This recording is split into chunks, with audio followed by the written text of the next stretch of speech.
हरे कृष्णा। ओम अज्ञानतिमिरान्धस्य ज्ञानाञ्जनशलाकया चक्षुरुन्मीलितं तस्मै श्रीगुरुवे नमः। श्रीचैतन्यमनोभीष्टं स्थापितं येन भूतले स्वयं रूपः कदा मह्यं ददाति स्वपदान्तिकं। हरे कृष्णा। तो आज हम पुनः भागवतम स्कंद 1 के 12वें अध्याय सम्राट परीक्षित के जन्म अध्याय से श्लोक संख्या 24 पर चर्चा करेंगे, जहाँ पे महाराज परीक्षित की भविष्यवाणी की जा रही है, जिसमें उनकी तुलना रंती देव ययाति महाराज से की जा रही है। कहा जा रहा है कि बालक भगवान श्री कृष्ण के चरण कमलों चरण चिन्हों का पालन करते हुए उन्हीं के समान होगा। उदारता में वह राजा रंती देव, उदारता में राजा रंती देव और धर्म में वह महाराज ययाति के समान होगा। तो रंती देव और महाराज ययाति का विश्लेषण यहाँ तात्पर्य में प्रभुपाद जी के द्वारा दी गई है, इस पर हम चर्चा करेंगे।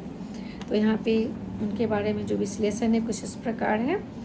तात्पर्य, भागवतम भगवान श्री कृष्ण का यह अंतिम उपदेश है कि मनुष्य सब कुछ त्याग कर भगवान के ही चरण चिन्हों का अनुसरण करे। अल्पज्ञानी लोग इस महान उपदेश को स्वीकार नहीं करते, जो क्या है उनका दुर्भाग्य है। किंतु जो मनुष्य सचमुच विद्वान है वह उस अलौकिक उपदेश को ग्रहण करते हैं और तुरंत लाभान्वित होते हैं। अल्पज्ञ मनुष्य यह नहीं जानते कि संगति से ही गुण ग्रहण किए जाते हैं। यहाँ तक कि भौतिक अर्थ में भी अग्नि की संगति से कोई भी वस्तु गर्म हो जाती है। तो संगति कहते हैं कि हमारा गुण स्वभाव जो डेवलप होता है किसी का भी, तो वह जो है उसका बहुत ही सीधा संबंध होता है संगति से। हम कैसे लोगों के साथ उठते हैं, कैसे लोगों के साथ बात करते हैं, कैसे लोगों के साथ हम किसी भी वस्तु व्यवहार का आदान प्रदान करते हैं, तो हमारा नेचर स्वभाव जैसे लोगों के साथ हम उठते बैठते हैं, हमारा प्रकृति भी जो है ना, हमारा गुण स्वभाव उसी प्रकार हो जाता है। यहाँ पे ही कहा जा रहा है। और भौतिक प्रकृति को भी देखें तो अग्नि के स्पर्श में कोई कुछ भी आएगा तो वह जल जाएगा, लेकिन ठंडा में यदि किसी चीज़ को रखा जाए तो क्या है, फ्रिज में रखा जाए तो वह जम जाएगा। तो संगति का प्रभाव जो है हमारे जीवन में बहुत पड़ता है। यहाँ पे वही बात कही जा रही है कि यहाँ तक कि भौतिक अर्थ में भी अग्नि के संपर्क में कोई भी वस्तु गर्म हो जाती है। अतएव पूर्ण पुरुषोत्तम भगवान की संगति से ही है ना, पूर्ण पुरुषोत्तम भगवान की संगति से ही भगवान के ही समान योग मनुष्य जो है योग बन सकता है, क्योंकि है वस्तुतः हम भगवान के ही अंश। हमें भी सतचित आनंद गुण है, लेकिन क्या है वह भौतिकता की कलमश से ढक गई है। वास्तव में है बस यह संगति खराब, भौतिक संगति के कारण क्या है यह लुप्त हो गया है, कह ले कि छुप गया है। तो इसे पुनः जागृत करने के लिए यदि हम भक्त का संग करें और भगवान का संग करना अर्थात शास्त्रों का संग करना तो करें, तो क्या है पुनः हम भगवान के जैसे योग बन सकते हैं। तो जैसा कि हम पूर्व में पहले भी कह चुके हैं कि भगवान की घनिष्ठ संगति से हम क्या है, भगवान के जो 64 गुण हैं तो हमें भी 78% गुण आ सकता है, जो होता है 53 गुण तो प्राप्त हम कर सकते। तो भगवान के आदेशों का पालन करना ही भगवान की संगति करना है। लेकिन तो कैसे भगवान की संगति, तो भगवान की संगति का अर्थात भगवान के निर्देशों का पालन करना।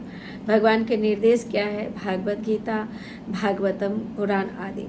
तो इनके निर्देशों का हम पालन करते हैं, अर्थात हम भगवान की संगति कर रहे हैं। और यदि हम ऐसा कर रहे हैं तो भगवान के 64 गुणों में हमें भी 50 गुण आ सकते हैं। तो यहाँ पे वही कहा जा रहा है। तो भगवान कोई भौतिक वस्तु नहीं है जिसकी उपस्थिति का अनुभव ऐसा संग करने हेतु आवश्यक होता है। भगवान सर्वत्र है और सभी काल में उपस्थित है। भगवान क्या है, सर्वत्र है और सभी काल में उपस्थित है। इस कलयुग में भी भगवान शास्त्र के रूप में उपस्थित है, अर्च विग्रह के रूप में उपस्थित है, नाम जाप के नाम है ना, कली काले नाम अवतारा है ना। तो भगवान नाम के रूप में उपस्थित है। भगवान हर वस्तु में एक तरह से कण कण में व्याप्त, सर्वव्याप्त है भगवान। तो यह बिल्कुल संभव है कि मात्र उनके आदेश पालन करने से उसकी संगति प्राप्त हो जाए, क्योंकि भगवान एवं उनका आदेश, उनका नाम, यश, गुण, साज सामग्री, जिसे तदीय वस्तु भी कहते हैं, साज सामग्री अर्थात भगवान की सेवा में उपयुक्त होने वाली कोई भी वस्तु, जिसे चामर, घंटी, आरती, दीप आरती, पुष्प, वस्त्र जो उनको पहनाया जाता है, धूप, दीप, चंदन आदि, ये सब जो है उनकी साज सामग्री है। और परम ज्ञान होने के कारण क्या है, यह सब अभिन्न है। भगवान और इनके साज सामग्री, गुण, नाम, यश में कोई अंतर नहीं है। जो भगवान कृष्ण द्वापर में थे, त्रेता में राम थे, वही समझिए कि आज रामायण के रूप में राम का निवास करते राम, जिसमें निवास करते रामायण, भागवत गीता, भगवान के द्वारा गाई गई गीत भागवत गीता, भागवतम है ना, तो ये साक्षात भगवान है ना। तो महाराज परीक्षित अपनी माता के गर्भ से लेकर अपने अमूल्य जीवन के अंतिम क्षणों तक भगवान की संगति में रहे।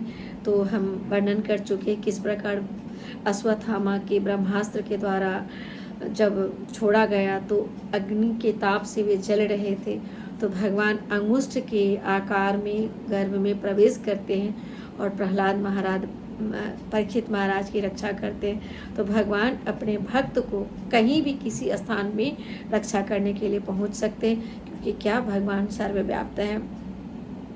तो भगवान और इस प्रकार जो जन्म के पूर्व जो देखा, गर्भ में जिस भगवान को देखा, वो सदैव जो है ना भगवान को देखता रहा, हमेशा सदैव भगवान के उस रूप को देखने का जो है ना आत्मसात करने का परीक्षण करते रहा जीवन भर। कहते किसी को भी देखता बचपन से ही तो वह देखता कि यह भगवान तो नहीं है, ऐसा करके वह खोजता रहा उस भगवान को। तो यहाँ बताया गया कि रंती देव के समान क्या होंगे, वे उदार होंगे और धर्म में अयाति महाराज के समान होंगे। तो रंती देव के बारे में जानेंगे हम थोड़ा।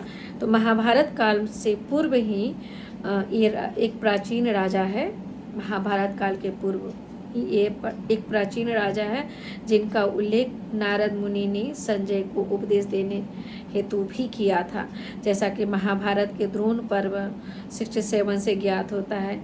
ये महान राजा थे और आतिथ्य के लिए तथा भोजन वितरण करने हेतु विख्यात थे। भगवान श्री कृष्ण ने भी इसके दान और आतिथ्य की प्रशंसा की थी। वशिष्ठ मुनि को शीतल जल प्रदान करने के कारण उन्हें उनसे वर प्राप्त हुआ था, जिससे वे स्वर्गलोक गए। वे ऋषियों को फल, कंद, पत्तियां पहुंचाया करते थे, जिससे इच्छा पूर्ति होने के कारण भी आशीष दिया करते थे, है ना। सब ऋषियों की सेवा करते थे, फल, कंद, मूल, जल आदि पहुंचाकर और सेवा करते थे, और ऋषियों से इन्हें भर भर के आशीर्वाद मिलता था। यद्यपि ये जन्म से क्षत्रिय थे, किंतु उन्होंने जीवन में कभी भी मांस भक्षण नहीं किया था। उन्होंने वशिष्ठ मुनि का विशेष आतिथ्य किया और उनके आशीर्वाद से ही उन्हें क्या है, स्वर्ग लाभ प्राप्त हुआ। वे उन राजाओं में से एक है जिनका स्मरण हर प्रातः एवं संध्या समय में किया जाता है। तो रंती देव का इस प्रकार का महिमा हमने वर्णन किया। अब अयाति जो कहते हैं कि अयाति के समान वह धर्म वाला होगा, तो राजा अयाति के बारे में जानते हैं। तो ये विश्व के महान सम्राट और आर्य एवं भारत यूरोपीय कुल से संबंधित महान राष्ट्रों के आदि पूर्वज थे। समस्त महान राष्ट्रों के आदि पूर्वज थे। वे महाराज नहुस के पुत्र थे और अपने बड़े भाई के महान तथा युक्त योगी हो जाने पर, तो इनके बड़े भाई थे जो मतलब मुक्त योगी बन गए तो विश्व के सम्राट बने थे। तो जनरली जो बड़ा बेटा होता है राज्य का उत्तराधिकारी वही होता है, लेकिन इनके बड़े भाई मुक्त योगी बन जाने से इन्हें सम्राट बनाया गया और ये विश्व के तब सम्राट बने थे। कई हजार वर्षों तक इन्होंने राज्य किया, अनेक यज्ञ तथा पुण्य कर्म किए, जिसका इतिहास साक्षी है कि अनेक यज्ञ और पुण्य कर्म किए। यद्यपि उनका प्रारंभिक जो यौवन अत्यंत वासनामय रहा और प्रेम पूर्ण कहानियों से भरा पड़ा है इनका यौवन काल। वे देवयानी के प्रेमवश में उलझ गए थे। देवयानी शुक्राचार्य के पुत्री थी, जिसके प्रेम में ये उलझ गए थे, जो शुक्राचार्य की सर्वाधिक प्रिय पुत्री थी। किंतु देवयानी उनसे विवाह करना चाहती थी, किंतु ब्राह्मण की पुत्री थी और ये राजा क्षत्रिय थे। तो उस समय जो कन्या है नीचे कुल में ब्याही नहीं जाती थी। जैसे ब्राह्मण कन्या ब्राह्मण से ही ब्याही जाएगी, लेकिन क्षत्रिय कन्या ब्राह्मण से ब्याही जा सकती है। तो ऐसा था। तो चूंकि ब्राह्मण कन्या थी ययाति, देवयानी, तो इसका विवाह जो है ना इनसे नहीं होता है, ये अस्वीकार कर देते हैं ना। ययाति ने इन्हें इनकार कर दिया। ययाति ने देवयानी को विवाह करने से अस्वीकार इसलिए कर दिया क्योंकि ययाति राजा ब्राह्मण थे और क्षत्रिय थे और कन्या ब्राह्मण थी। तो शास्त्रों के अनुसार केवल कन्या ब्राह्मण से ही विवाह कर सकता था। तो ये विश्व में वर्ण संकर, तो इस प्रकार ऐसा है कि जब अलग अलग वर्ण का विवाह जब होता है तो उनके संतान जो है वर्ण संकर कहलाते हैं। और राजा ययाति नहीं चाहते थे कि वर्ण संकर संतानें हो, इसलिए भी वे मना किए, है ना। वर्ण संकर जनसंख्या के प्रति सतर्क रहते थे। लेकिन शुक्राचार्य ने वर्जित विवाह के इस नियम को संशोधित करके राजा ययाति से देवयानी को स्वीकार करने हेतु आग्रह किया। लेकिन शुक्राचार्य बोले कि इस नियम को वो संशोधित किए, मतलब संशोधित अर्थात बदलाव करना, कि ऐसा होता है। लेकिन वे गुरु थे, कुछ भी कर सकते थे। तो बोले कि देवयानी को विवाह करने के लिए आग्रह करते हैं। और विवाह हुआ, लेकिन देवयानी की एक सखी थी शर्मिष्ठा, और वह भी राजा से प्रेम करने लगी। अतएव वह अपनी सखी देवयानी के ससुराल पहुंच गई। तो इधर तो देवयानी का विवाह राजा ययाति से हो गए, और उनकी सखी थी शर्मिष्ठा, वह भी राजा ययाति से प्रेम करती थी, तो वे भी उसके ससुराल पहुंच गई। तो शुक्राचार्य ने सम्राट ययाति को मना किया था कि वे शर्मिष्ठा को अपने शयन कक्ष में न जाने दें, है ना, न बुलाए। लेकिन ययाति उनके आदेशों को दृढ़ता से पालन नहीं किया। उन्होंने चुपके से शर्मिष्ठा से भी विवाह कर लिया। तो ययाति से तो विवाह किया ही था, शर्मिष्ठा से भी विवाह कर लिया चुपके से, बताया नहीं, ना देवयानी को बताया, ना शुक्राचार्य को, और विवाह कर लिया। और उससे उनके कई पुत्र हुए। जब इसका पता देवयानी को चला तो वे अपने पिता शुक्राचार्य के पास आ गए और शिकायत की। ययाति देवयानी के प्रति अत्यंत आसक्त थे। अतएव अब वे जब उसे बुलाने के लिए आते हैं देवयानी को, तो शुक्राचार्य ने क्रुद्ध होकर उन्हें श्राप दिया कि तुम नपुंसक हो जाओ। ऐसा श्राप देते हैं कि वह नपुंसक हो जाए। तो ययाति ने अपने ससुर की विनती की कि वे सांप से हमें मुक्त करे, सांप से हमें मुक्त करे। तो कहते हैं तो लेकिन मुनि ने ययाति को यौवन लौटाने की शर्त के तौर पर उनसे कहा कि वे अपने पुत्रों का यौवन लेकर उन्हें वृद्ध और नपुंसक हो जाने दें। तो शुक्राचार्य कहते हैं कि यह तभी जो शाप मिला है, यह शाप यदि तुम्हारा कोई पुत्र इसे ले ले तो तुम्हें पुनः क्या है, यौवन प्राप्त होगा। तो उनके 5 पुत्र थे, जिनमें देवयानी के 2 पुत्र थे तथा शर्मिष्ठा के 3 पुत्र थे। तो उन 5 पुत्रों में यदु, तुर्वसु, ध्रुव, अनु और पुरु क्रमशः 5 विख्यात वंशों का, और इन्हीं से जो है ना 5 वंश का जो 5 आगे जो यदु वंश आए, तो इनके ही ययाति के ही जो इन शर्मिष्ठा और देवयानी से जो 5 संतान हुए, तो इनके ही जो आगे जो वंश आए, यदु वंश यदु से, और यवन तुर्क वंश तुर्वसु से, और द्रुह्यु भोज वंश आया द्रुहु से, और मल्लिक्ष वंश जो ग्रीक है अभी, तो वो आया अनु से, और तथा जो पुरु वंश है पौरव। तो ये 5 वंश इनके 5 पुत्रों से आया। तो इसी में जो पौरव वंश आया, पौरव वंश है ना, तो ये सभी वंश जो है विश्व भर में फैल गए, जो ययाति राजा ययाति से ही आया, और इनकी पत्नी शर्मिष्ठा और देवयानी से। तो वे अपने पुण्य कर्मों से स्वर्गलोक पहुँच गए। वे सभी वंश विश्व भर में फैल गए और वे अपने पुण्य कर्मों से स्वर्गलोक पहुँच गए। लेकिन आत्म प्रशंसा तथा अन्य आत्म प्रशंसा तथा अन्य महात्माओं की आलोचना करने के कारण पुनः उन्हें नीचे गिरना पड़ा। वे कहते हैं कि पुण्य कर्मों से स्वर्गलोक तो पहुंच गए, लेकिन आत्म प्रशंसा तथा अन्य महात्माओं की आलोचना जो उन्होंने किया, चुपके से विवाह और उनके शुक्राचार्य के द्वारा शापित होना, तो इसके कारण जो है ना वे पुनः क्या है नीचे उन्हें गिरना पड़ा। उनके पतन के पश्चात उनकी कन्या तथा पौत्र ने उन्हें अपने समस्त संचित पुण्यदान किए और वे अपने पौत्र तथा अपने मित्र शिवी की सहायता से पुनः स्वर्गलोक में पहुँचे। तो कहते हैं वे नीचे गिरे अर्थात धरती पे आए पुनः, और कहते हैं कि उसके पश्चात उनकी कन्या और पौत्र ने उन्हें अपना समस्त संचित पुण्य दिया, प्रदान किया, और वे अपने पौत्र तथा अपने मित्र शिवी की सहायता से पुनः स्वर्गलोक में पहुँचे। तो शिवी की चर्चा हम कर चुके हैं, और जहाँ वे यमराज के सभा के सदस्य बने और भक्त के रूप में वहीं रहते रहे।